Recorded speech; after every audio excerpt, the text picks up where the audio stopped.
Russo runs a break. Caldwell Pope goes to the wing here. James! Oh! Trying to play at the defensive end, got blown by back. Oh, yes! Hook jam! Harden, step back, puts up the three, got hit, shot's good, and one! This time here, set. Oh, Russell Westbrook!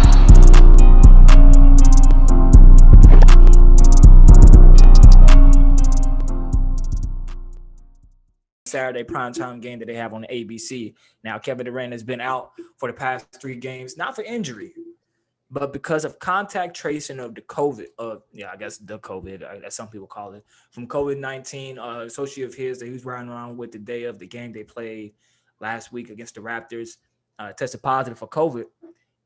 And now it started off where he couldn't play. They said he couldn't play in the first quarter, but they let him come off the bench. Eventually let him go out there.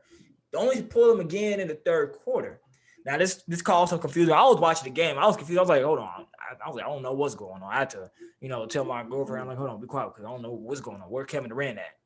And, it was some confusion going on. Even like the players, like James Harden was even confused himself. And he talked about it where he doesn't understand what sense does it make for him, for the league to even do that, keep him on the court or not keep him on the court, especially when they get tested every day. And he was even tested, like he tested a day and came back negative.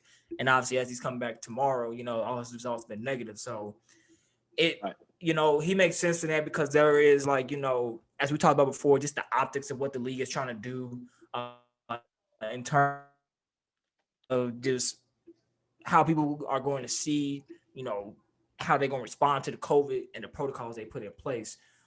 There's also kind of ruined the streak that he was on of being like the most, like one amongst the NBA all time and like consistently starting games. George, what do you make of this? What do you make of this move that the league did? And was it the right thing for them to do? Or are they, kind of here and there with their protocols and the way they approach it with some of these, games and players? Well, I think it's interesting because obviously they pulled KD, even though he played the first half, because there was contact tracing that might have potentially, not that he tested positive, but potentially had him be positive. And they pulled him, which on one end is optics. But then we're going to talk about this a little bit later with the news about the All-Star game. It's kind of the NBA picks and chooses when they care about contact tracing and putting people together when they don't have to. So it just is dicey to me. It doesn't really make sense. He's already been exposed to everybody for the first half. I know technically every time you bump with somebody and make physical contact, that is a heightened chance of being potentially contracting something that they may have.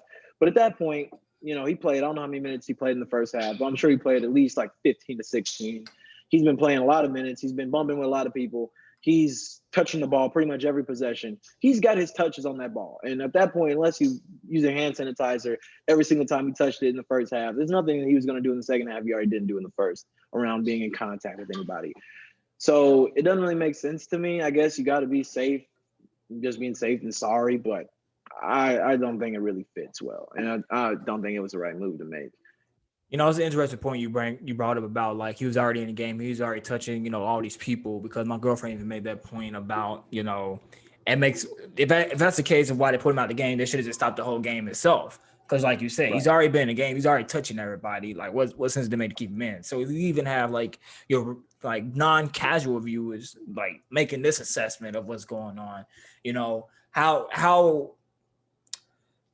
how are they really administering these protocols? Because even Kevin Durant even came out and, he vocalized on Twitter, he says, free me.